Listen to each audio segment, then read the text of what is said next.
好，郑丽文到大陆访问，申请民主基金会补助480万，那引起不同的看法。那说统独互告哦，因为呢，按照他们那个章程呢，第18条第3款有一个呢，就是他们不涉及统独，不涉及统独哦。那当然，国民党这边就有人讲说，以前民进党很多跟独有关的团体啊，或者是办活动啊、训练党工啊，也来申请啊，那国民党这边就讲说，我们也没有去讲统一啊，我们只是反台独啊，反台独跟主张独是不同，我们也没有牵涉到统独啊，而且呢，这个本来就是有3000万，各自党可以申请嘛，来分配嘛，反正就扯过来扯过去啊。总统府就说，你们这次去有谈民主吗？那民主基金会要谈民主才能申请经费啊，没有谈民主啊，那是不是以前所有活动申请的都谈的民主呢？那另外呢，梁文杰说这个要申请480万，令人惊讶，说不过去。当然也有人说表示呢，他们这次去没有接受北京的金援了都是还要申请这个钱。那有人说国民党穷到这个地步吗？连480万都要吗？那另外呢，这个民进党立委就说，民主基金会如果这是赞助国民党呢，就是赞助中共。那这也不知道这怎么这个逻辑到底是啥？我现在有时候搞不太清楚，就是说你起码有一个正常的逻辑观念嘛。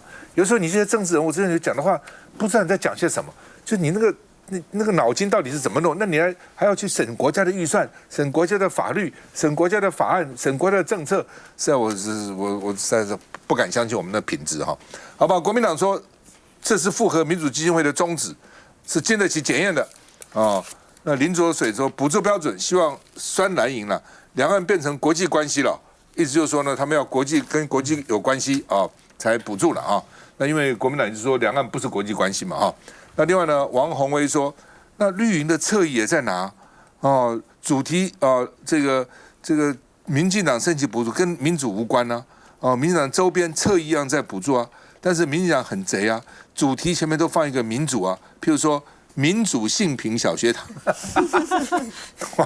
就是性平嘛，性平跟民主什么关系呢？前面加个民主性平小学堂，民主台湾客家风所以就有民主了你们这应该叫做民主郑丽文访陆团。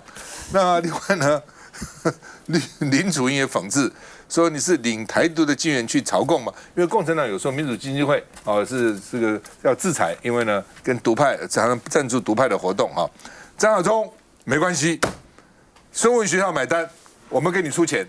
孙文学校到底是谁的？是张亚中还是国民党的？到底怎样？变成他的。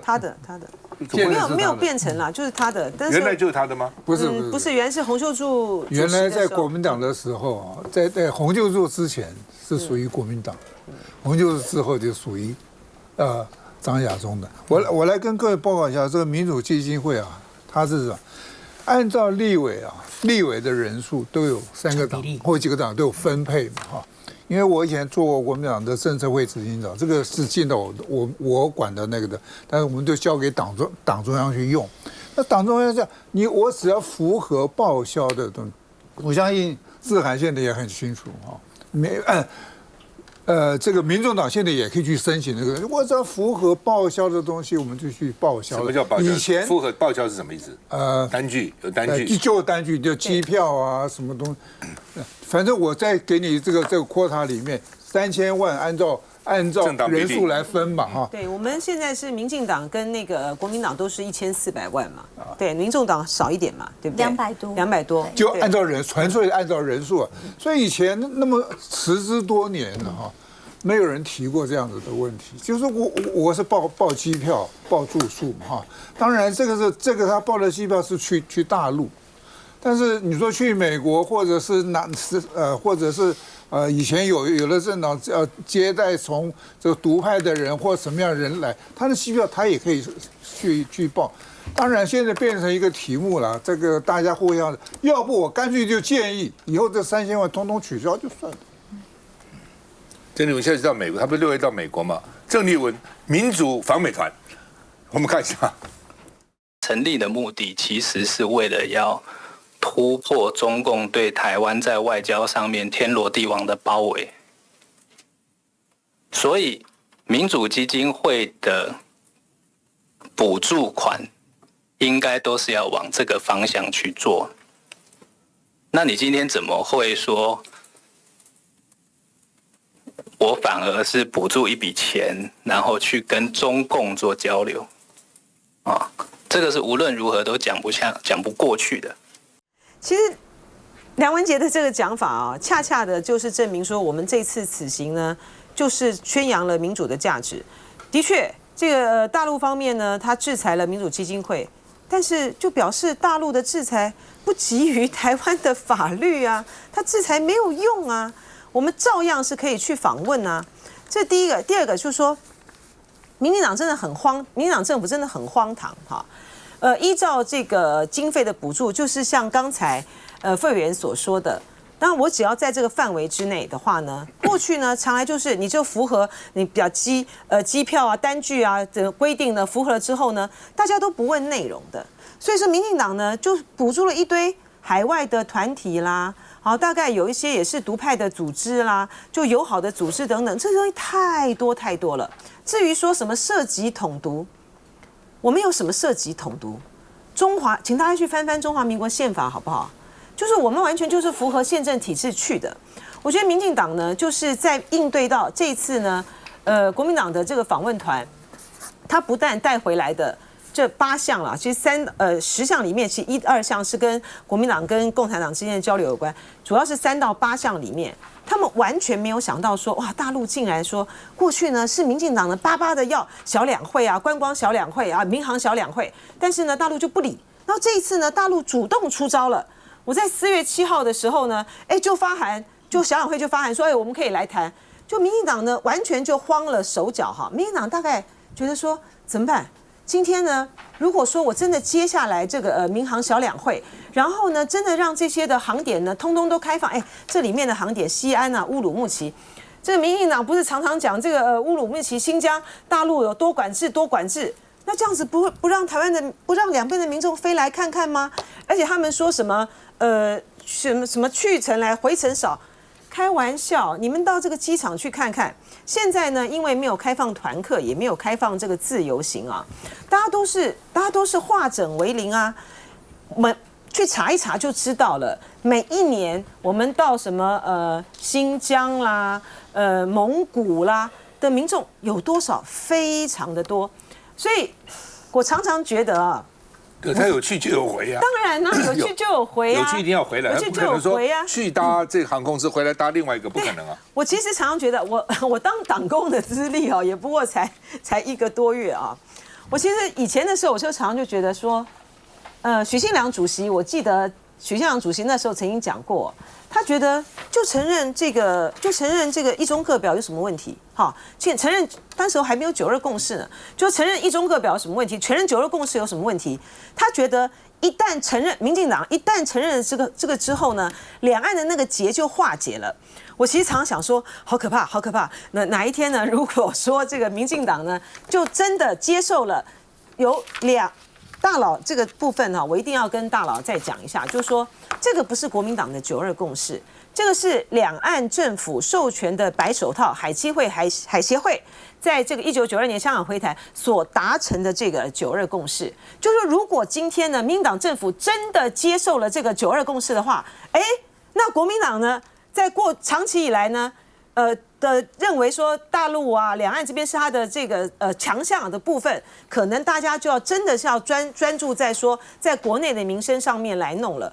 民进党这次呢，这样子的恶搞哈，这样子一直不断的抗拒大陆呢给台湾民众、两岸的民众共享利多，只能够凸显民进党呢在面对中国大陆的善意，还有两岸恢复交流的情况下面是手足无措。我们下一段继续讨论。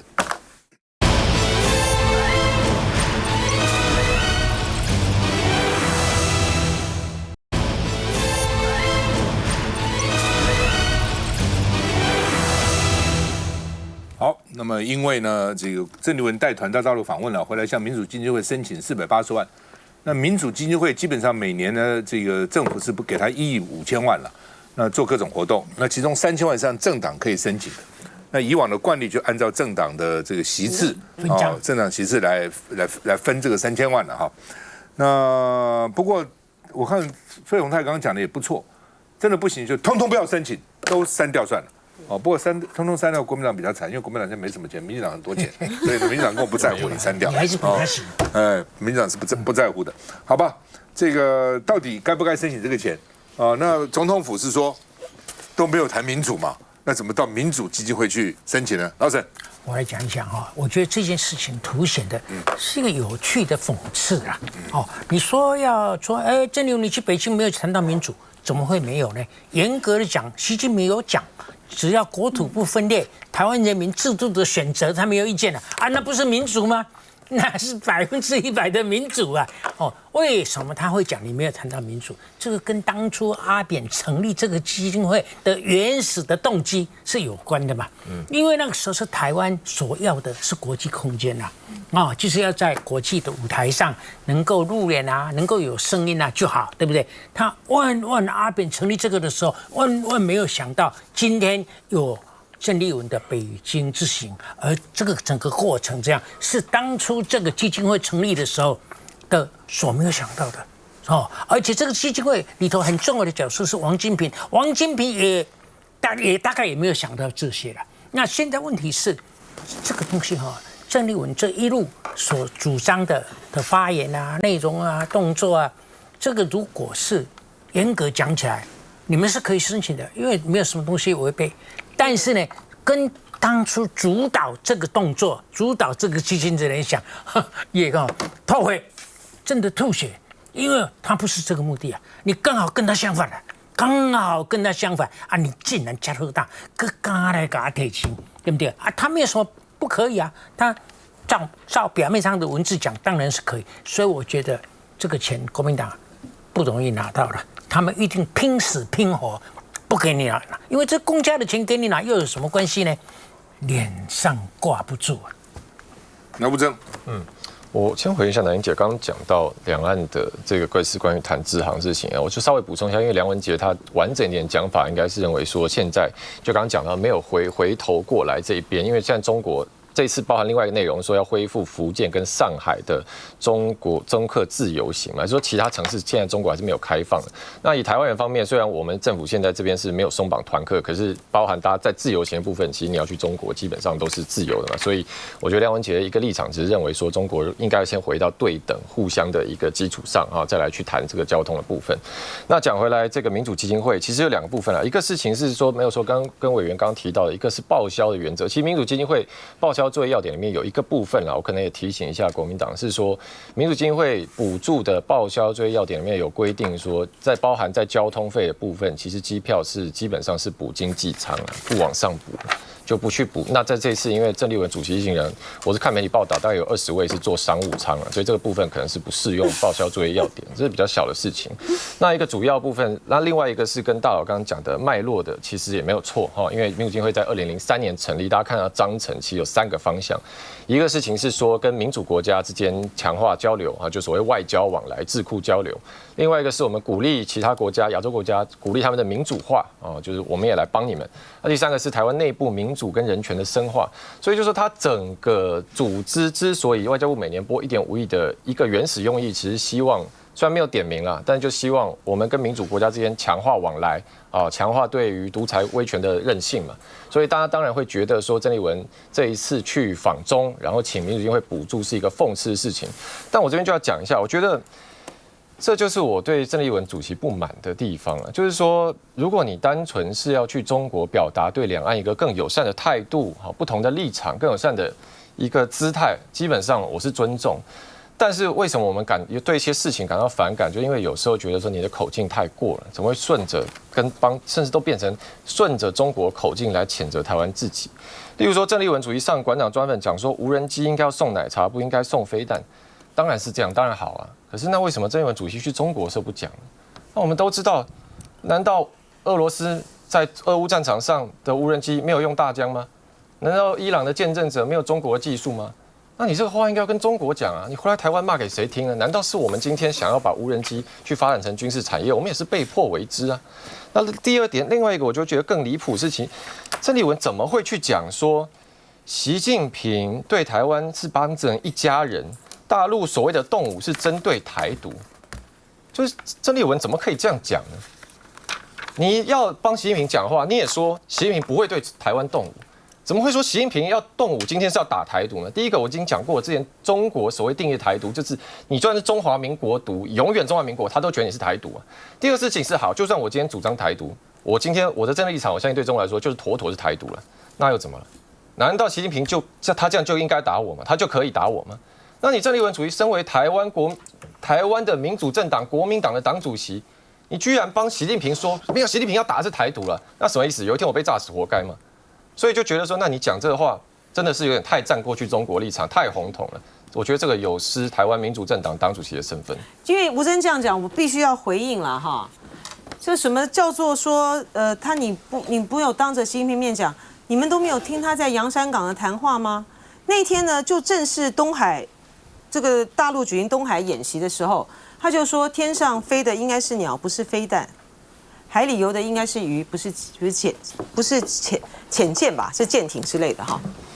然后呢，说实在的，民进党呢自己呢一直现在他们中华人民共和国所定义的一中逻辑里面不可自拔。民进党的脑袋逻辑有问题，世界上只有一个中国。中华人民台湾是中国不可分割的一部分，这个是谁的逻辑？是中华人民共和国的逻辑啊！中华民国中国国民党有接受过这个逻辑吗？从来没有接受过啊！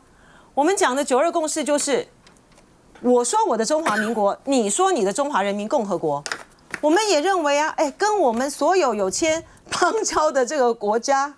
他们也是奉行一个中华民国的政策啊。这个即将到这个中国大陆去访问的川普，他的一中政策里面讲的是什么？他讲的是什么？过去呢这么多的到这个中国大陆去访问的这个元首，他们讲的一个中国的原则是什么？那这样子，你们是不是也要制裁他们呢？你们是不是也要对他们来做什么样的惩罚呢？所以民进党自己在那边故意呢模糊大家的焦点。中国国民党在不管是执政和在野的时候，我们从来没有接受过什么中华人民共和国的那个一个中国的逻辑，是民进党自己搞不清楚状况。而且说实在的，在面对这个习总书记在习近平谈话的时候，根据我们的宪法，国土不可分裂有什么错？你现在面对的，你们宣誓的是什么样的宪法？是中华民国宪法。我们的宪法增修条文第一句是什么？就是在《两岸人民关系条例》的第一句是什么？就是两岸统一前嘛，分裂国土才是违宪的行动。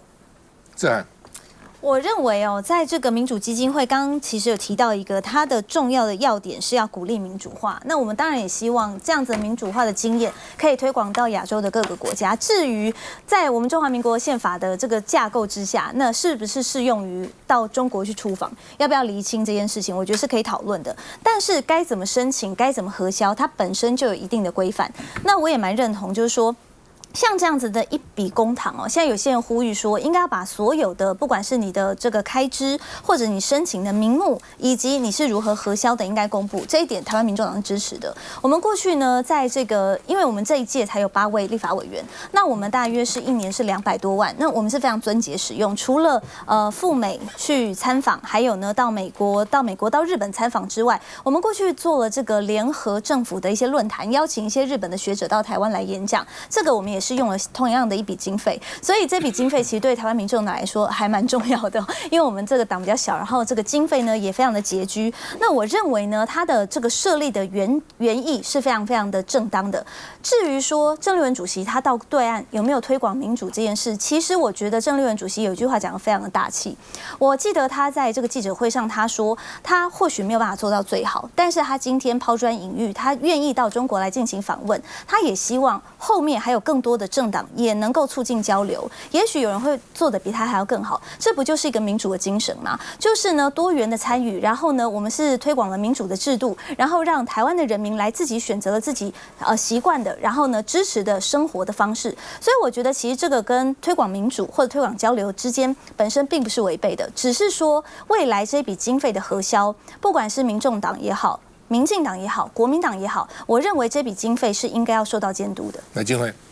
我是觉得民进党是最没有资格讲到这个补助款。我找出他们以前申请的项目啊，这个是2023年有一个国务卿旗舰营，它的目的是要让民进党的青年军投入辅选啊，申请了80万。还有一个2023青年对话行动，目的是抢青年选票，申请了100万。那你看得很清楚啊，赖清德直接来这个活动就在讲选情分析，还有我们选战当中最需要的是什么。所以我是希望民进党不要这么双标，是最没有资格去讲。如果把过去所有的申请啊、名目等等摊开目的，我觉得你们会更难面对。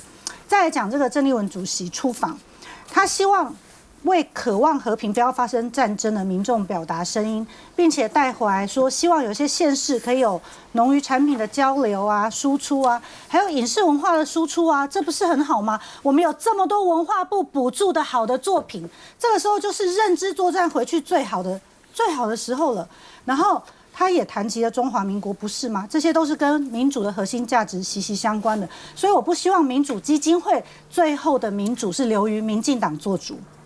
就最后他合不合整是一回事的，但是我是觉得说，民进党现在的理由之一的是因为老共把民主基金会当成一个什么独派组织，那国民党来申请，从民进党角度应该是乐观其成啊。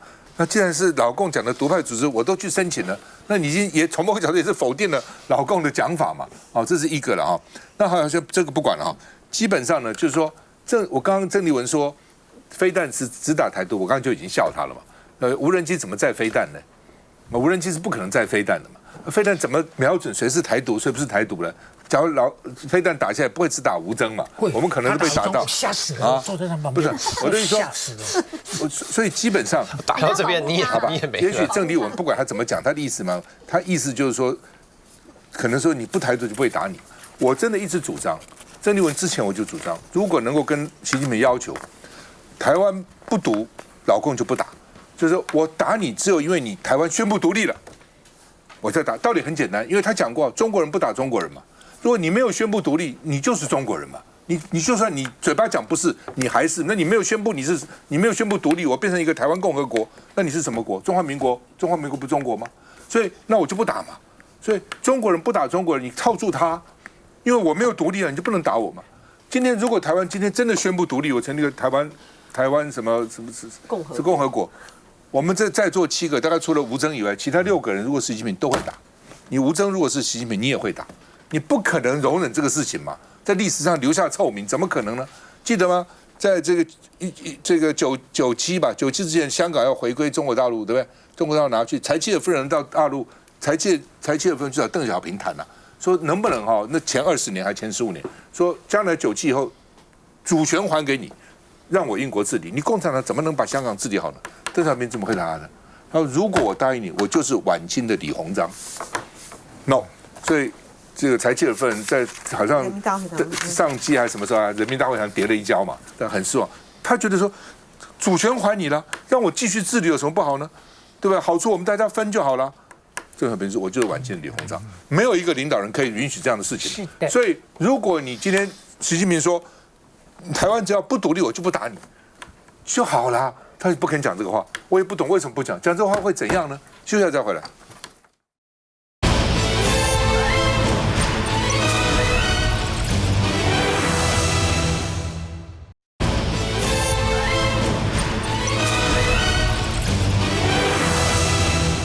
哇，李珍秀现在不当立委以后呢，比当立委还红哦。他回立法院去打包了，穿这一身行头。迪奥的外套 ，DVF 的连身裙，还拿了一个爱马仕的包，还配一个 Rodeo 的小马吊饰。讲实话，有些我都不太懂。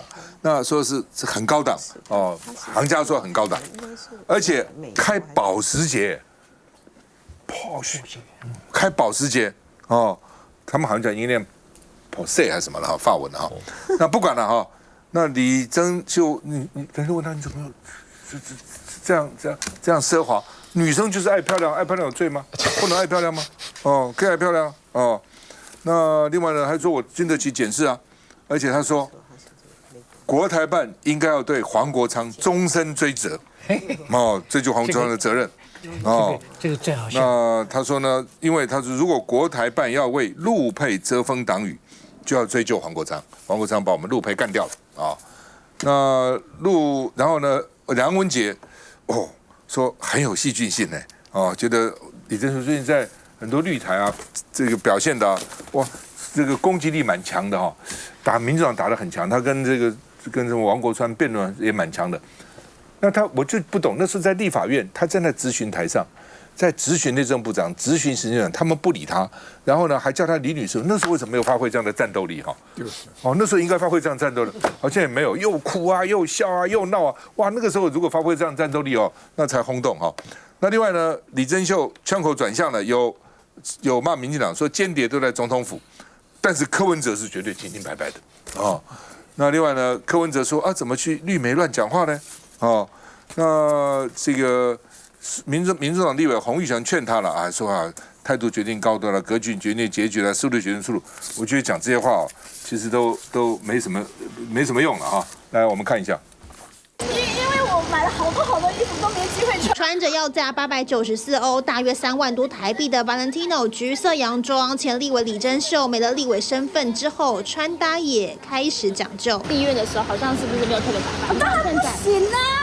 比较没有想到美的，就说喜欢洋装就一件的，不用想怎么穿搭。就喜欢 One Piece 一件式的无袖短洋装，而项链是香奈儿，手拎着爱马仕包，同样开着保时捷上节目。对比过去在立法院较为低调朴素的打扮，李珍秀现在看来不被约束，而炮轰党的火力依旧，还喊话大陆国台办对黄国昌终身追究。今天是黄国昌对不起陆配立委，我也希望说，如果就像昨天在电视上讲的，如果真的国台办讲说为陆配遮风挡雨，请你对黄国昌终身追责。台湾民众党现在是被黄国昌跟周瑜修、陈志涵他们这几个魔鬼在操控。但李珍秀相当尊敬的创党主席柯文哲要他谨言慎行。柯主席讲的话我都不会反驳，一定都会这样子对尊重。我不会伤害台湾民众党，我只是针对黄国昌尊重柯文哲，但不妨碍李珍秀继续点名批评，也大骂陈志涵。柯文哲不以为然，认真跟坏是两回事啊。我也说过黄国昌很认真啊，但是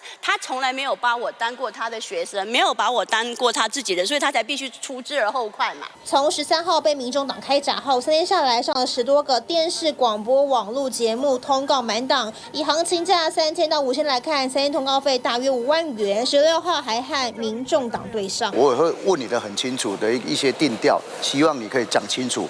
金额是我们党内跟你说的，还是你自己说的？星座专家唐启阳日前才解析，10号之后火星就进入牡羊，强大的能量不再隐藏，而牡羊座的李珍秀还没打算收手。志涵到底怎么回事？你们当时怎么挑了他？我们民众党那个时候在征选不分区的时候，其实有部分是来自于海选。那海选的意思就是荐举嘛，自荐或者是荐举都有。那李珍秀委员呢，他事实上当初柯 P 是希望说能够为陆配为他们彰显权益，然后呢有他们自己的民意代表，但是在台湾的环境当中，大家都知道这个立委的选举是非常困难的哈。那特别是在这样子的激烈的厮杀当中，是很难能够胜出。所以呢，在不分区里头保留一个不管是新住民或者是陆配族群的这个代议士，那柯 P 是觉得需要的，所以呢在里面就保留了这样的名额。那大家知道原本呢这个黄珊珊前委员他曾经推荐过那个徐春英女士，那徐春英女士呢后来当然这个可能有一些人就是对她有一些攻击，她最后呢其实也没有希望能够被提名那其实大家经过了一些沟通之后，最后就是没有。那我觉得是这件事情演变到现在，我觉得蛮遗憾的，因为过去民众党也好或者是我们整个党团过去在立法院的这70多天当中，其实为陆配的参政权的捍卫，我们其实是想方设法，不管在这个论述上头要怎么样去站稳脚步，或者是在议事的攻防上头，比方说我们动用了联合质询，或者是在这个议题的设定上头，要怎么样去彰显出台湾应该是一个包容社会，新移民、新住民都应该要有一定的这个代议士的这个权利。那现在演变到现在，变成说，好像变成了自己人相互在打架，在攻防，我觉得非常可惜。那另外就是，我打断一下，好。因为他有时候在那个质询台上，你常常在上面附耳朵，你就跟他讲什么？其实只有一次啊，就是他第一次，就一次，就一次，就是他第一次上质询台的时候。那因为那一次的质询，我有协助他们去做准备，包含议题的设定，然后我在前一天还有陪他演练等等。那可是因为当时我的感觉他因为是第一天，所以难免会紧张。那在过程当中，他确实有看向我的这个方向，然后有问了一句说：“那接下来什么的？”所以我当时就觉得说，我们都是一个 team 嘛。那如果说我们的委员有一些需求，助理上前，当然是我觉得合理的。那我只是说，我觉得可惜，因为。陆配的参政权，我们要捍卫的这件事情有点失焦了。再来就是，我觉得他讲的那句话说，这个国台办要追究黄国昌责任是非常不适合的，因为台湾人的权利，台湾的人应该要自己捍卫自己的权益，这是不太对的。那我再请教哈，他之所以这样恨你跟恨黄国昌，说传出来说是因为柯文哲他做到8月，你们叫他现在就不做，是有这个事吗？事实上，在4月7号之前的4月1号，柯 P 就跟李珍秀委员谈过，当时他的原文呢，我就转述原文是说，他要在4月7号的总质询这一天，他就要在台上宣布下台。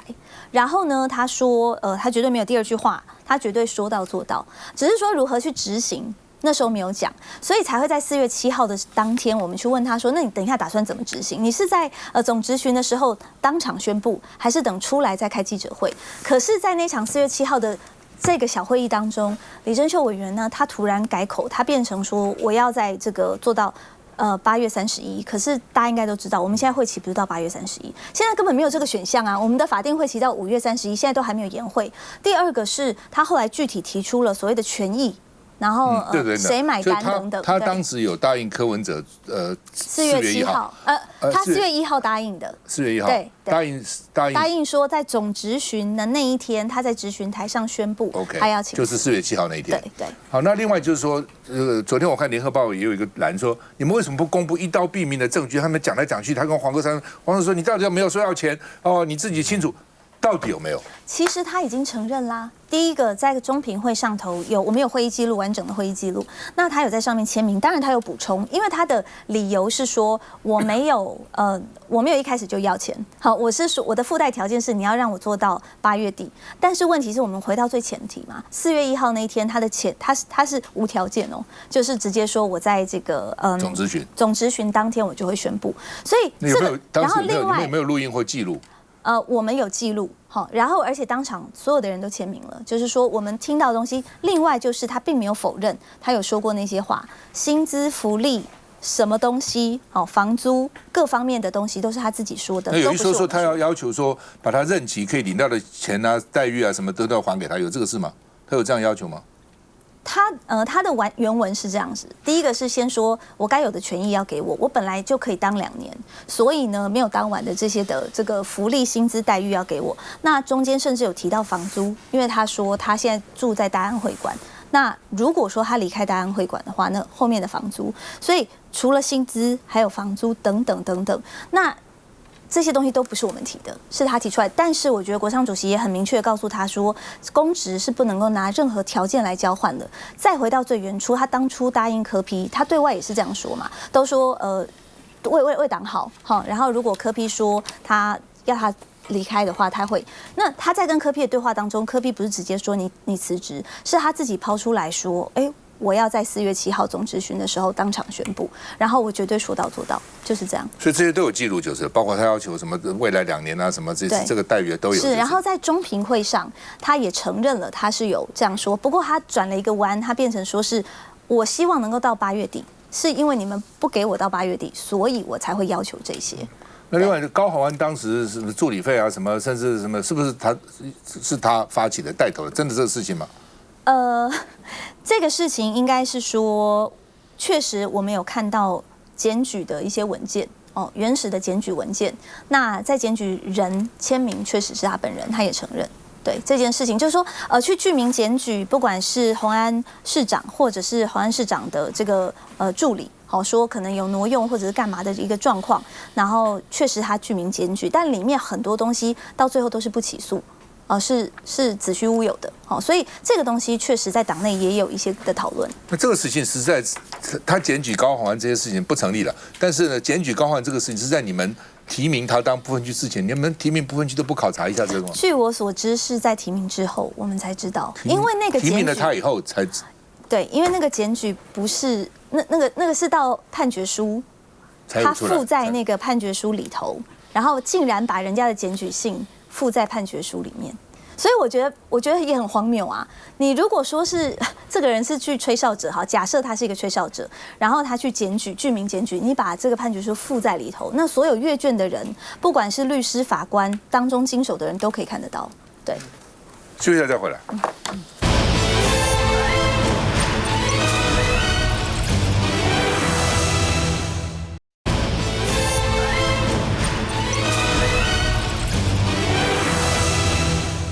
好，那刚刚听了志涵解释李珍秀的前因后果，他要求什么？因为外面都是传言，我想志涵讲的是第一手的消息了哈。那我认为李珍秀这个事情呢，对他自己是伤害，对陆配是伤害，对民进党是伤害，对立法委员也是伤害。哦，那但是他个人也许现在觉得哇，敢通告，我刚他们有人讲，我说这个通告费这样加起来也蛮多钱的哈。那到底怎样哈？来，洪泰兄你怎么看？赵大哥，刚才我们私下聊天的时候，我都在想，这真的是对立法委员一个立法委员这程度不应该那么低吧？对不对？他抄起架的程度是真的，我是觉得对立法院真的是一个伤害。当然，赵大哥讲说，对他所代表的那个背后那群人，陆配是一个伤害。但凭良心讲，对民众党，你们怎么会挑到他？我觉得也是一个伤害啊。当然，民众党以前选就是用海选，海选对这个人你真的是了解吗？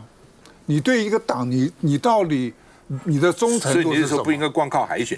真的，我是觉得海选这个从这个事件里面呢，我建议所有的政党都要好好思考一下，因为人很装，短暂的时间很容易装嘛，长时间你看他下来讲，你要的是你的个人的利益。立法委员说我没有当完了，我这个任期还有多少年，你的钱通通要给我。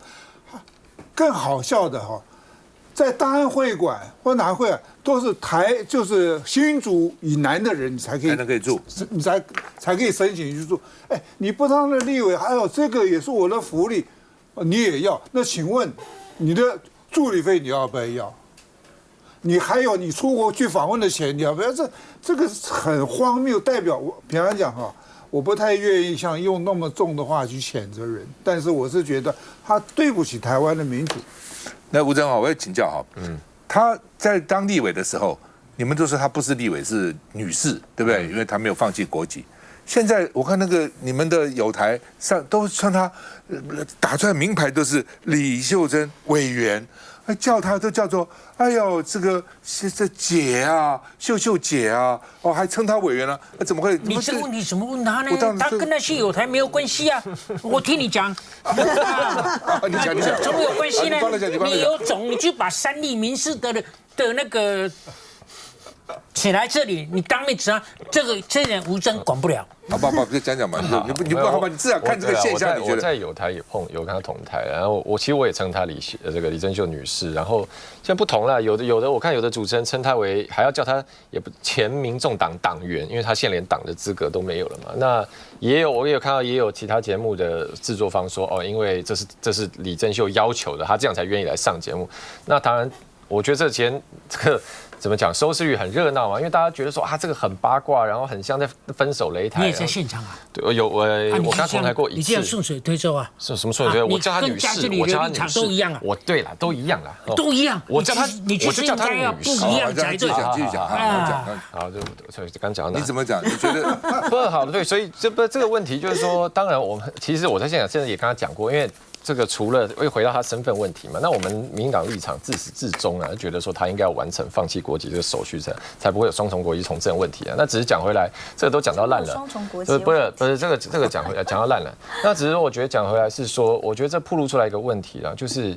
其实你知道，就是像你讲的，我们自己心情有点复杂，因为我们之前虽然理由不同啊，可我们之前一直在说这个人不适任，这个人不适任，然后那很多人，那包含民众党支持者，很多要帮他讲话，说没有他很好，结果我们看说，怎么今天他们自己打起来，然后自己就是把这个李珍秀拔掉了，虽然理由不同，但是觉得说那其实表示你们对这个人真的认识不深啊，就跟刚刚费委员讲的一样，所以我觉得包含刚志涵提到许春英的事情，其实最近当然啦，这个是判决还没出来，可是许春英最近确实是也遭到起诉嘛，就是说他跟中共的台办的一些官员其实保持很密切联系，所以我觉得我不清楚民众党当时的这个提名的动机什么，是柯文哲可能有讲过，他希望去争取中配的支持，然后提一个人帮他们发声，但是不要为了单纯是身份或选票考量，你还是要知道你到底跟什么人接触，他背后有没有其他东西在影响他嘛？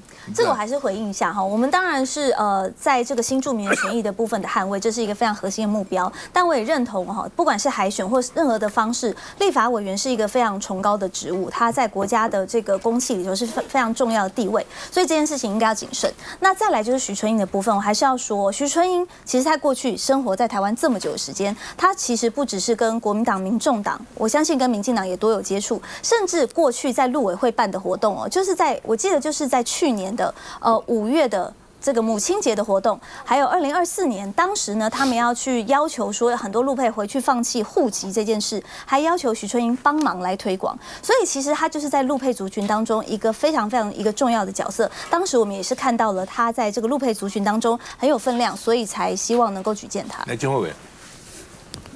我要帮志涵讲几句话，因为我这2年看着他是出生入死，这样形容是不为过。所以在新的这8个委员，其实是很需要就速成班，所以他就是一步一脚印带着他们，然后亲眼所见，就是其实是觉得非常的辛苦，是很心疼的啦。还被骂，现在还被骂。对，因为过去2年他曾经受很多大规模的霸凌，我们都看在眼里。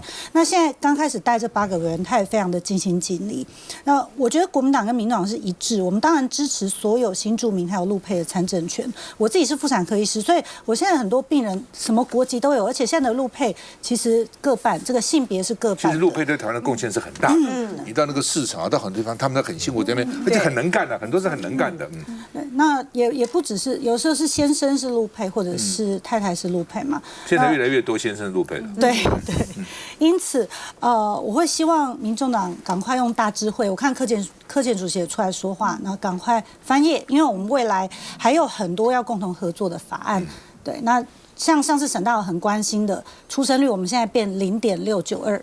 仅次于韩国，还有仅次于乌克兰，他们都有0.8，所以这是我们急需解决的问题。所以我们很多优先法案都围绕在这个部分。对，你这个很麻烦呢。我上次看了一个调查，说台湾35岁的年轻人结婚率只有25%，对，35岁以下就25%，而且台湾的非婚生子女不到10%。换句话，大家认为说结婚才生，那结婚就那么低，35岁以下1/4结婚，3/4没结婚的，老沈。所以你活到这个岁数了，你不要一天到晚想股票，你就要你想股票，我想股票，你就要忧国忧民，想说这些人为什么不结婚？你要问我什么？我跟你讲柯 P 终于讲话了。柯 P 讲的说陆配要有代言人，然后要他海选没有错，我都同意。但是结果论，你干嘛选这么一个不堪的人呢？我看在陈志涵的面子，我不愿意多讲，这是一个非常大的笑话，非常不堪的人物。来，志涵来做结论吧。那怎么办？以后怎么弄？我还是觉得，以后还是会选，就是。民众党还是坚持多元开放，还有开放政府的价值。然后呢，在人才的遴选上头，我们会自己具体的做检讨。来金。我真的觉得陆配的这个参政权呢是非常非常要注意的，而且要重视的。因为呢，之前的时候内政部呢和民进党政府那个逻辑呢完全不通，陆配他不是外国人，所以说一个不是外国人的大陆的配偶，他当然有在台湾参政的权利啊。